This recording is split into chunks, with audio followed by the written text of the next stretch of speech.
Bangkit dan bercahayalah. Shalom jemaat yang dikasihi Tuhan. Kembali kita bertemu di dalam Daily Devotion. Dan renungan kita hari ini terambil dari Efesus 4 ayat ke-26 sampai dengan 27. Kita tahu cerita ini tentang bagaimana pada saat kita marah jangan sampai matahari terbenam dan jangan beri kesempatan kepada iblis katanya. Untuk itu tema daripada renungan kita hari ini adalah jangan pelihara amarah.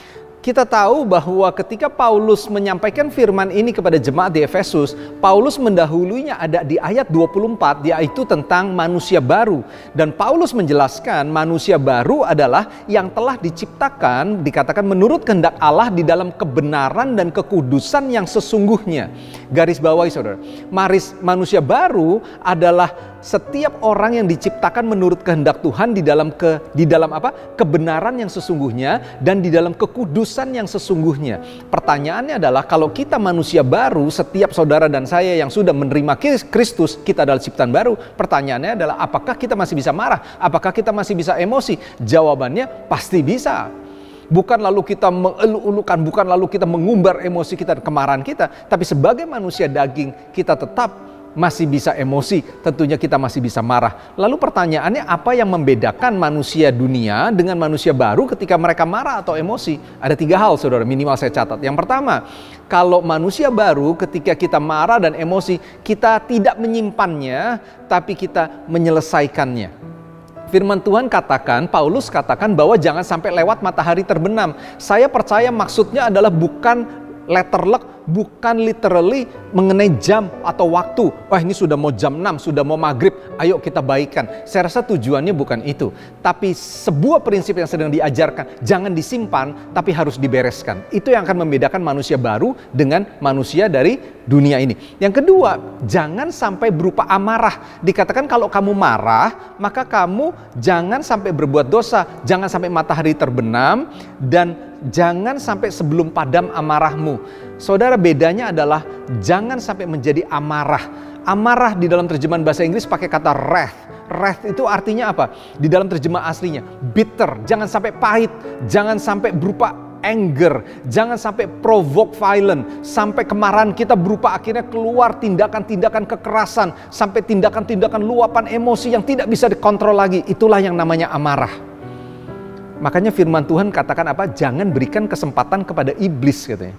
Saudara tahu di dalam Alkitab firman Tuhan mengajar bahwa iblis itu berjalan seperti singa yang mengaum. Dan kita tahu bahwa Kain membunuh Habel pada saat itu. Tuhan kasih ingat-ingatan buat Kain. Kain, hati-hati, dosa sudah mengintip. Kalau kamu tidak hentikan amarahmu, angermu kepada Habel, maka kamu bisa berlaku tindakan-tindakan bodoh. Sudah diperingatkan, saudara. Ada 3 hal ketika orang ada di dalam emosi atau konflik, saudara. Ada 3 hal respons. Yang pertama adalah dia akan fight, dia akan berantem, dia konfrontasi. Tapi ada jenis yang kedua, yaitu apa? Flight. Dia cabut, saudara, tidak mau membereskan. Itu juga merupakan respon yang salah. Dan yang ketiga, dia freeze, dia diam aja. Udah deh, lupain deh, daripada ribut, lupain aja. Itu juga salah. Lalu pertanyaannya selalu what to do? Ada 2 hal. Yang pertama adalah bicara tentang resolusi. Yang kedua berbicara tentang rekonsiliasi. Ketika saudara marah, ketika saudara ada di dalam konflik atau emosi, resolusi adalah kita fokus kepada penyelesaian isu pada masalah-masalah yang timbul. Kita fokusnya pada isunya. Kamu kemarin marah-marah, kamu kemarin maki-maki saya, kamu kemarin berbuat jahat. Kita fokus kepada isunya, saudara. Tapi yang harus kita lakukan adalah rekonsiliasi. Rekonsiliasi berbicara fokus kepada usaha untuk memulihkan hubungannya dengan mengatasi masalah yang ada. Jadi kita atasi masalahnya, tapi prioritas utamanya bukan masalahnya, tujuannya adalah harus sampai terjadinya pemulihan hubungan. Sama seperti Kristus, dia mendamaikan dirinya. Seperti itulah yang harus kita lakukan. Kristus menganggap segala sesuatunya tidak ada yang bisa dipertahankan, tapi dia mendamaikan dirinya dengan kita. Kristus fokus kepada rekonsiliasi, mendamaikan dirinya. Saya mau tutup dengan Roma 12. Firman Tuhan bilang begini, ayat 17. Janganlah membalas kejahatan dengan kejahatan. Lakukan apa yang baik bagi semua orang sedapat-dapatnya.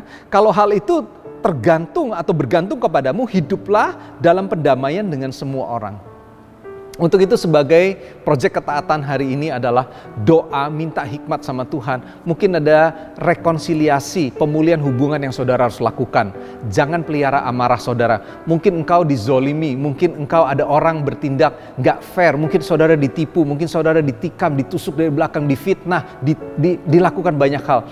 Mari fokus kepada rekonsiliasi. Firman Tuhan bilang, jangan sampai berbuat dosa, jangan beri kesempatan kepada iblis.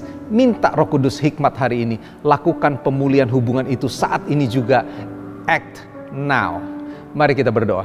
Kami bersyukur Tuhan sudah ingatkan kepada kami hari ini, supaya kami tidak memberikan kesempatan kepada iblis, supaya kami tidak menyimpan segala amarah kami, tapi kami menyelesaikannya. Kami nggak mau hanya konfrontasi saja. Kami nggak mau Tuhan hari ini mungkin kami nggak mau peduli, kami cabut, kami nggak mau lagi berhubungan. Atau mungkin kami diem aja daripada ribut. Tapi kami tahu bahwa Kristus sendiri mendamaikan dirimu dengan kami. Hari ini kami belajar untuk kami berani untuk mengambil rekonsiliasi, yaitu fokus kepada pemulihan hubungan daripada sekedar memulihkan isu yang ada atau mengatasi masalah isu yang ada.